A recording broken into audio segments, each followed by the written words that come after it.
Joining us live from Los Angeles is Peter Mathews. He's a professor of political science at Cypress College. He's also author of the book, Dollar Democracy with Liberty and Justice for Some, How to Reclaim the American Dream for All. So, Peter, today was mostly ceremonial. How significant, historic is this moment, if you can explain for our international audience, for Donald Trump to become the third U.S. president to undergo a trial in the Senate? It is very significant because impeachment doesn't occur lightly.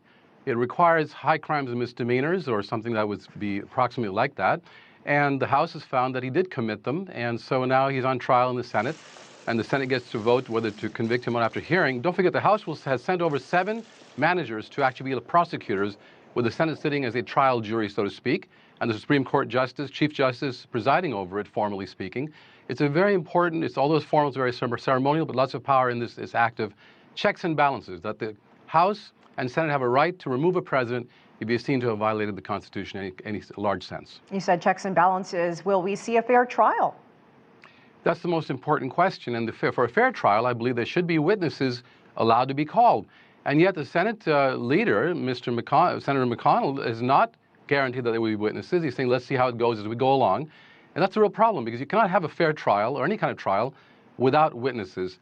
And there are at least 4 witnesses, including Mr. Bolton, who are very important and knew exactly what the president was doing. And don't forget the GAO report, Government Accountability Office, a neutral branch of the Congress, government agency, has actually come out with a report yesterday saying that the White House actually violated the law, the Impeachment Control Act, by holding the funds for 3 months, the funds that Congress already have allocated, military assistance to Ukraine.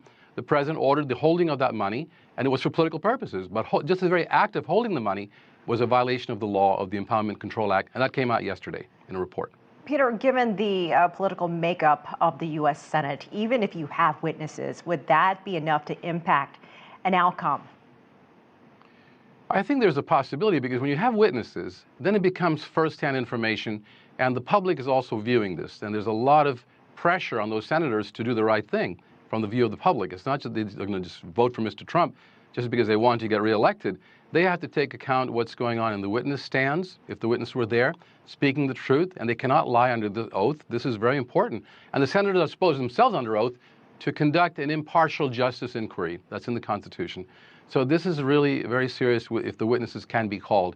That's the key right then. I'm really hoping the Senate will do the right thing and allow witnesses to be called. Well, we know that the U.S. president has a lot of passionate supporters across the United States, and they see this trial differently. So does this mean anything to Americans, to voters outside of Washington, D.C.? It will start to mean something next Tuesday when the actual trial begins, the actual proceedings. And people will be tuning in. I'm sure it'll become all over the news, and there will be some people saying, oh, wait a minute, we thought he was impeached.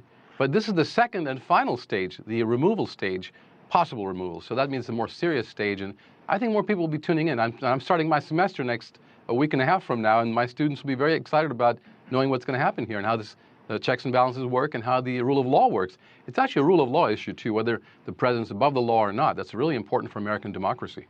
All right, Peter Mathews in Los Angeles, thank you so much for your insight. My pleasure. Thank you.